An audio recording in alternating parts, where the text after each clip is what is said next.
I find that my unconscious and I are often wrestling. And that's happened to me this weekend, even though my wife is away from Friday through today.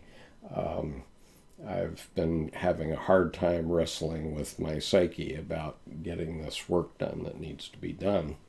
And so I know very definitely how important this is. And so since I had discovered this section about the Sabbath this week, I decided that maybe my psyche thinks that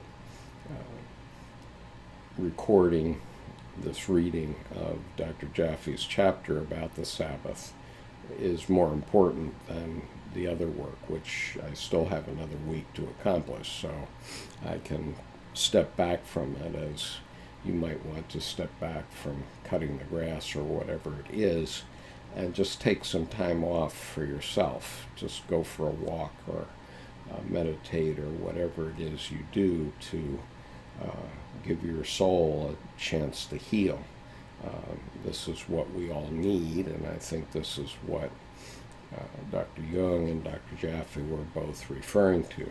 Obviously, for men living 3,000 years ago, they spoke of this in terms of the metaphor of the metaphysical God, but nonetheless, all things are of the psyche, and we've since discovered that what is of the metaphysical God and what is of the God image, which is the empirical self, which can be demonstrated by psychotherapists, is indistinguishable by human beings. And therefore, we need to get back to thinking about this inner part of ourselves. And certainly as I look around in my community in the United States, I see many of my fellow Americans, most of my fellow Americans, at the mall or making sure that they put fancy cars in their driveway. And those are all goals for the physical world. Those are render under Caesar. Those are all goals in the outer world, in the extroverted physical world. But they do nothing for your soul. And so if you're following these videos, chances are you have an inkling that there's something missing in your life, as Dr. Jung felt when he started his Red Book period and began with the search for his own soul. And so I urge you to take some time out on a regular basis, find a way to do it. It doesn't matter following what faith you do it. You can be a Zoroastrian or a Hindu or a Buddhist or a Muslim or a Jew or a Catholic or a Protestant. We all have our ways to pray and turn inward. And what many of us don't understand is that's what we're supposed to be doing. God isn't out there. Okay, that's what the astronomers have been showing us for decades now. God is not out there, notwithstanding whatever you were ever told in Sunday school. God is here, and we need to address that part of ourselves. Now I'll just look at some of these comments. Gray says, do most Westerners fear Sabbath? I think of our esteemed brothers having such a keener sense of self. I think of our Eastern brothers having such a keener sense of self-reflection. Well, certainly that's true, and Dr. Jung felt that the Buddhists, at least, were starting from the self end of the spectrum, and I think it's probably true that we fear Sabbath. And I'll give you an example. When I was, up until the time I was 40 years old or so, I was like everybody else. I was putting earbuds in my ears all the time. And whenever I was driving the car, especially when I was driving alone and didn't have someone to talk to, I always had to have music on. And it was almost as if I finally realized when I was about 40 that it was almost as if I was afraid of my own thoughts. And so I was suppressing them with the music. And there came a day about 30 years ago now where I just turned off the radio and I stopped listening to music constantly. And I found that I had a steady flow of thoughts.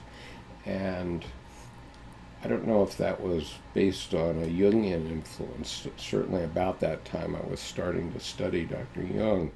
But I turned off the radio and I started to just listen to myself. And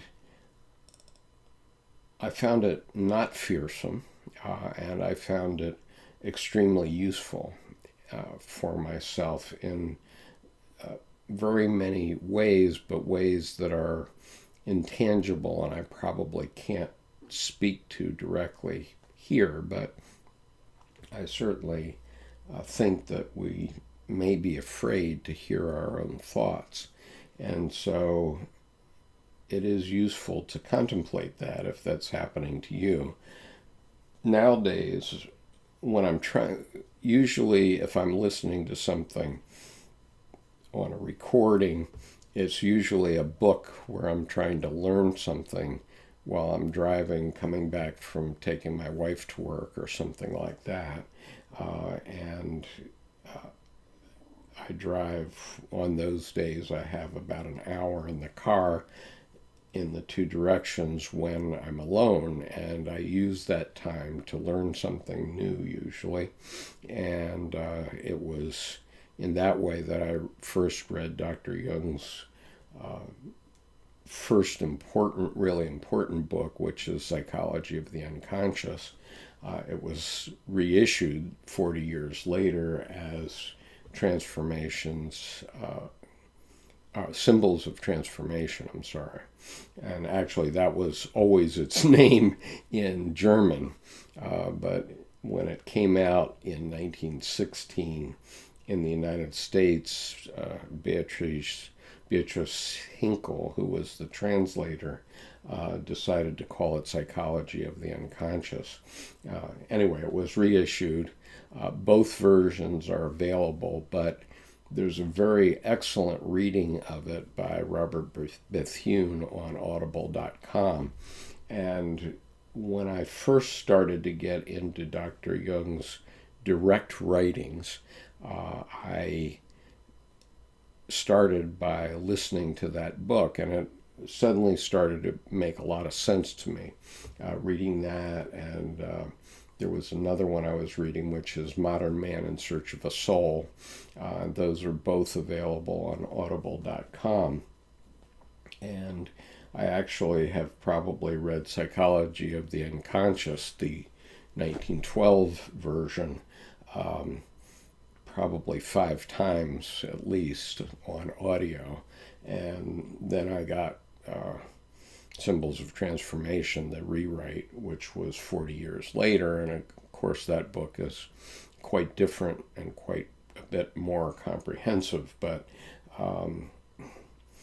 both books are good. And I found by listening to the Audible first, it was a way to get into Jungian psychology and into Dr. Jung's serious writing directly, because I was finding that somehow the people that were writing about Dr. Jung that I was familiar with, who are contemporary people still alive today, were not really letting me in on the secret. And it was only when I started to read Jung and his direct disciples like Erich Neumann and Esther Harding that I started to really appreciate the depth of what he was saying. And so those are reflections on that. Grace says, Yahweh making missing Sabbath punishable by death is very telling for someone reading Answer to Job. Or just reading Job.